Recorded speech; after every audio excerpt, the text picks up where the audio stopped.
All right, let's talk about it. We have no information on these buyouts just quite yet.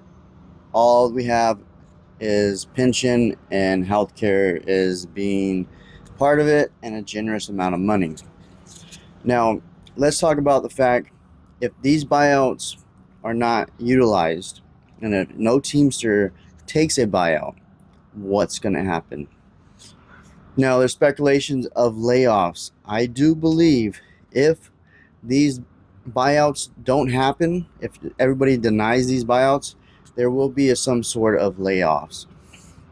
Now, I don't think it would be each building would be effective, like a huge effect on these buildings, depending on the size of your building, because every building is different. We have smaller ones, we have bigger ones. I'm from a bigger building. I don't think it would affect us very much because we need a lot of drivers. But if we do get pushed back, we are laid off, we would be pushed back inside the building. And since we're guaranteed 8 hours, we would take two part timers' jobs. Now, do we want to do that? No, but we also got to make money as well. So the lowest seniority in the warehouse will get bumped and laid off completely until they're allowed to come back. They're not fired, they're just laid off. And then every driver, depending on how many drivers get laid off, it's two part timers per driver because we're going to pick. My building has 4 shifts. So we get to pick 2 shifts of those and we'll get 4 hours in each shift, which equal to 8 hours. So we're guaranteed 8 hours. So if this buyout doesn't seem to be taken by Teamsters, I believe there will be some layoffs in the next few weeks. And we get a raise on August 1st. Now, these buyouts were released purposely by, from my understanding, the union to get ahead of it. And it was supposed to be talked or released on towards the end of this month, which would be next week or next 2 weeks.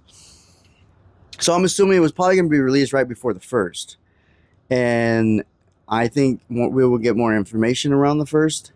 And if nothing happens, we are definitely going to get layoffs at some point of next month.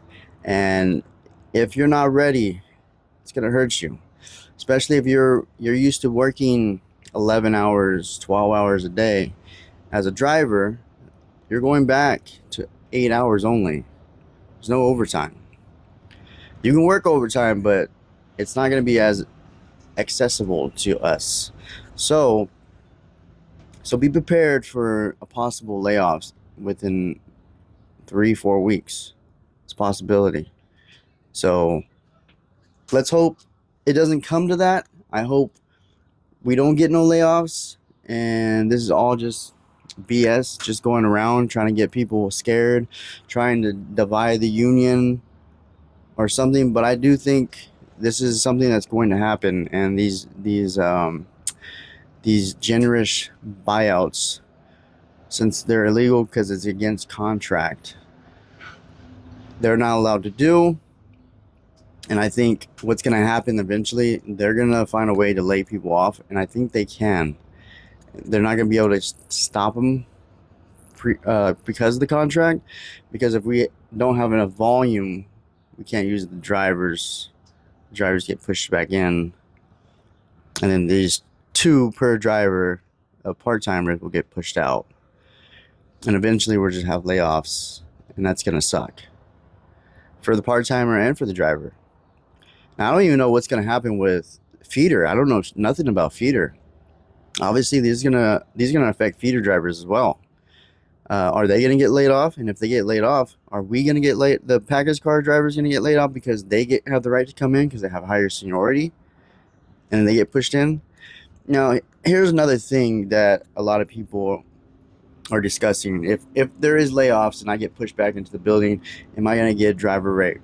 Now, for the Northern California supplemental, I do get driver rate. If I am forced back into the building, I do get my driver rate. Now, for other supplementals, I don't know. I know there is somebody in Texas was telling me they don't get driver rate. They get the top rate for inside warehouse, which is not even close to what we get paid. I think it's like 29. I'm not 100% sure on the amount of money they make, but check your supplemental and see. For Northern California, it is page 12, and it states that if you're forced to work back inside the warehouse, you are allowed to get top rate, driver rate. So anybody else in a different supplemental, check your supplemental agreement. It's got to be in there. Some of you guys are not going to get paid driver rate.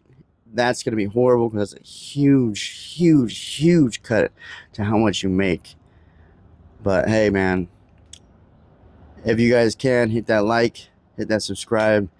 Be safe out there, stay hydrated, and be prepared for some layoffs. You guys have a good one.